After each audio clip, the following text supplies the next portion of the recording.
Welcome back to Heroes of the Storm. Once again, I realize that there are some characters that have changed since the last time I took a look at them. I actually recently took a look at some of my old showcase videos of certain characters, wondering, have they changed much since the last time? And I realized yes, in fact, some have changed, and I, for some reason, forgot to go back. Maybe it's because when I started the redo showcase vids, I had not realized how many of them had actually changed. And one of those, I'm going to be doing some of those, knowing that some have received some changes. One of those has received some notable changes since the last time I took a look at them is Anubarak, our favorite scarab loyal warrior of the Lich King. In fact, I think the first time I did this with Anubarak, I actually completely forgot to go through his, my now traditional intro for the intros, for when I take a look at a hero here. So let me see if I can find him. Where are you, Anubarak? Here in the shop. There you are. Traitor King. Once a proud Norubian king, Anubarak dared to stand against the Lich King's invasion. But despite his bravery, he too fell to the relenting scourge. Resurrected into undeath, the Traitor King now serves as a towering weapon of destruction, who made a wonderful appearance in Warcraft 3: The Frozen Throne. So I like being able to show that there, that description. Still, kind of easy to understand how to play, but not completely easy to execute how to play him. So this, nothing's really changed in terms of his skins and such. He did get this funny ladybug type of skin for Valentine's Day, a love bug, kind of funny. So, but I've always kind of liked his default here. It just makes him look very intimidating and terrifying, which is as he should be. I am working on trying to get him towards his master skin, even though I think it's one of the most disappointing master skins. I mean, there's almost no difference at all. But anyway, just gotta say, Blizzard, you gotta step it up with your master skins. So what does change about him? Well, one of the things here you'll notice when on the character screen here is that by default, as per the new armor patch, where they introduced the armor system, by default, he passively has 25 spell armor, which means by default, he takes 25% less spell damage than any other hero in the game. No other character on this roster has 25 or has even spell armor. Some have regular, physical armor like Arthas here, or just armor in general like Uther or Greymane in his Worgen form, but no one else has spell armor, let alone 25 spell armor like Anubarak, which makes him one of the best anti-mage characters in the game. And you can even increase that. As you can see here, one of the things that was introduced was Dampen Magic. So every 8 seconds he gains 50 spell armor against the next enemy ability and subsequent abilities for 1.5 seconds, reducing the damage taken by 50%. And I believe that's on top of his 25 by default. So that would give him 75 spell armor throughout the course of the game. I mean, it's almost an absolute must if you go up against a mage or even a double mage comp. Excuse me. Still dealing with this frog in my throat. So that's definitely one of the ways to go. Either that, but, the range, plus they added where it now increases the damage for Impale. Regeneration Master, however, is still also a good option, being able to get 500 health. If you end up being the solo warrior on your team, you kind of need to be a bit more tanky, so that's why Regeneration Master can be a good way to go as well. They've kind of simplified some of his talent trees here. These days, I like to go with either Underking or Locust Needles at 4. At 7, being able to have Chitness Plating can be able to make him a bit more tanky, being able to reduce the cooldown of the Hardened Carapace, give him that shield on a more regular basis. Or having the Scarabs because if you spawn a lot of them, being able to have them heal you constantly. I do still like to go with Locust Swarm, give him some damage and some healing, but Cocoon at times can be extremely helpful to your team. Being able to isolate and take out one person temporarily in a fight can be huge. 13, the Bed of Barbs I've seen can be helpful, but it doesn't always work out. Again, apologies. But Burning Rage, though, it's pretty good considering how often he charges into battle. Being able to get into the thick of a team fight there. I do have a cough drop in my mouth in case you can't tell. At 16, some people used to love to go for blood, but some people say they nerfed it into the ground. So, but then again, I never liked taking these active abilities anyway. So, Beetlejuiced. Very, very nice, Blizzard, naming that talent. Where you can have every third basic attack and hero spawn a beetle, or Epicenter, where it has the impact area be increased, and it lowers the cooldown for each hero that's hit. And at level 20, Hive Master, a permanent vampire locust that can attack a nearby enemy, and have it be able to be like an extra life leech for him. And of course, when you activate that on top of Locust Swarm, I mean, that just gives him a ton of survivability. So, let's take a look at the somewhat changed, more anti-mage Anubarak in action.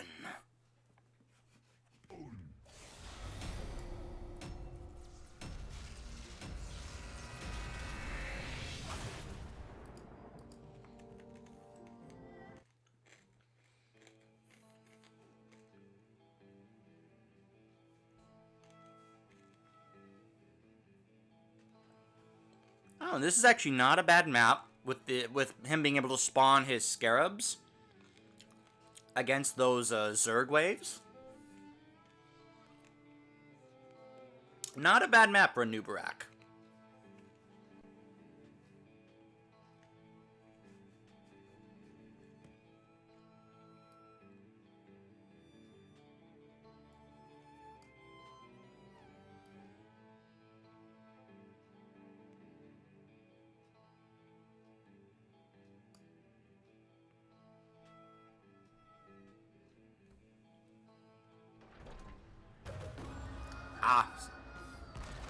Alright, so the lunar races are still going on, but of course the AI doesn't do anything, so I'm not going to do it by myself. I already finished the event anyway. So, we find ourselves with Anubarak, Uther, Raynor, Medivh, and Azmodan against Tyrael, Tyrande, Alarak, Sylvanas, and Vala. So, other than Alarak, who really loves to use his abilities, but it specifically says spell armor. And I don't think there's really that much spell on this team here. So we're going to go ahead and go with Regeneration Master because this is one of the maps that has one of the most plentiful amounts of regeneration globes. This is one of those maps where if you like to go with a hero that has a regeneration globe talent, this is one of the absolute best because as you can see here, the globes constantly respawn. So you end up on a map with someone like Stitches, or in this case, Anubarak. Regeneration Master can be a very good way to go. And you get this Tyrande. There we go. There we go. Being able to also spawn the Scarabs and have them help push the lanes. That's also really great.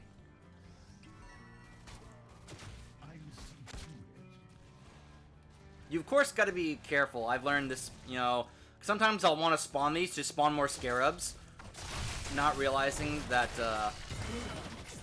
that it does eat away at my mana very quickly.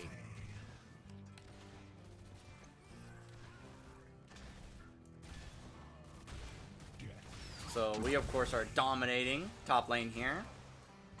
Meanwhile, Medivh and Azmodan, of course, they're able to dominate bottom lane. What is that scratch there? Is Wolverine here? You see that? It's 3 claws there.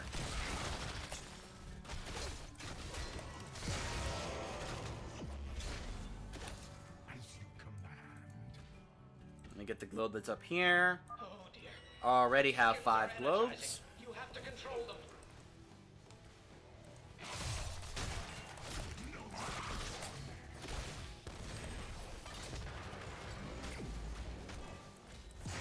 The beacons have activated.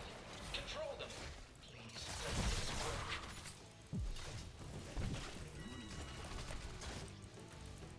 work. Alright, I'm gonna go over here. Let's have Locust Needles to have it do more area damage, especially in case we have to defend against a Zerg wave. Which is one of the reasons why Anubarak can be a good choice on this map, considering the build I just talked about. Gives him good area of effect damage.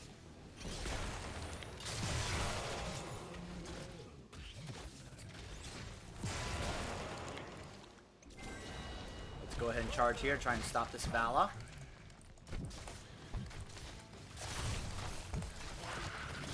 Here we go. Clear this out to help with our push. I missed that regen globe there, but that's okay. There's still plenty more to get.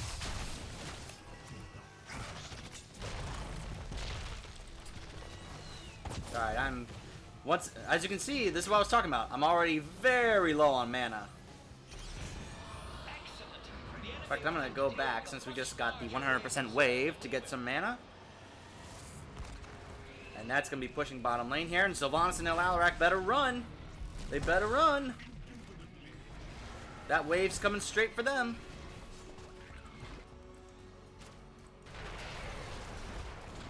And of course with Asmodean helping push, I mean this wave is just going to cause so much damage here.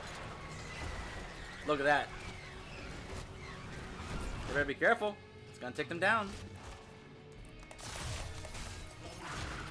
Good thing is, Anubarak is when he spawns the scarabs, it distracts the target shots of the forts. Alright, let's go with leeching scarabs, so that way if the scarabs are able to, you know, do some damage, they can heal me a bit. Let me go ahead and grab this globe over here. Heck, I could even make my way down here and grab this globe because, well, you know, in an AI match like this, you can just kind of sit back and watch the AI just do their thing. Look, you can also watch the enemy AI be completely stupid and just absorb shots from these Zerg and almost get killed. And now we go back up top. And I can just keep going back and forth, to get these globes in order to do my quest. I would never do this in an actual match against, you know, people. Like in Hero League. I would never do this.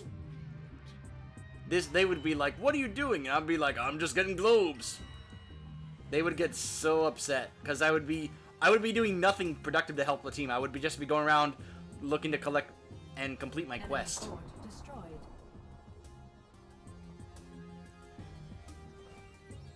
But as I said, when, you know, you're doing an AI match, you can just kind of let them do their thing, and you don't have to really worry about it that much. Safe out there now? Yes. Nice work.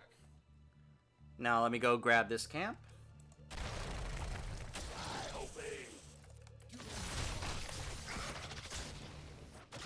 Got multiple scarabs here. That, as you can see, they are healing me while they damage this merc.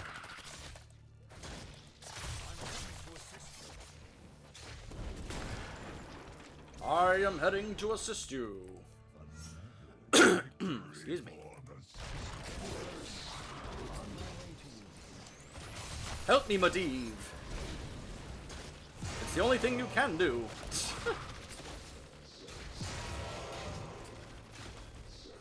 I'm sorry. I don't mean to hate on Medivh. I've come to a realization the reason I didn't like Medivh is because most of the time I am solo queuing in this game. And it took me a while to realize he is not meant for solo queuing. He is only meant for organized team play settings. Which is why I did not really take a liking to him. Because I solo queue most of the time in this game, and you cannot solo queue as Medivh in this game. You just can't. Solo queuing with Medivh in quick match is... It's a nightmare. Think I'll capture this mercenary camp. I'm coming to Well, assist. that certainly has changed. From the beacons, they'll be It used to be Uther would say, we should capture this mercenary camp. And now he says, I think I'll capture this mercenary camp. Oh, Uther, you're getting a little cocky in your old age. take control of those beacons. We don't want to face angry Zerg. We'll get that beacon, but first and foremost, you know, priorities. Gotta get the regen globe.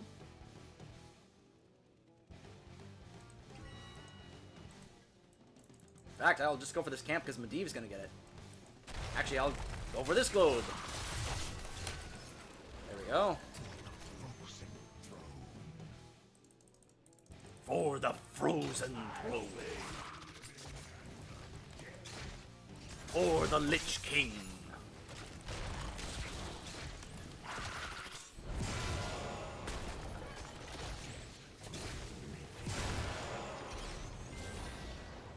There we go. Let me head up. Oh. Anubarak? Nah, I don't think they'll need me.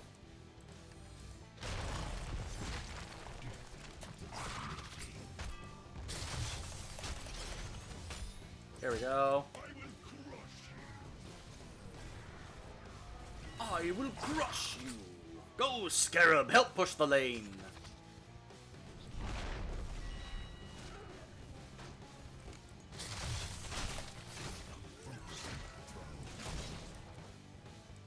For the frozen throne.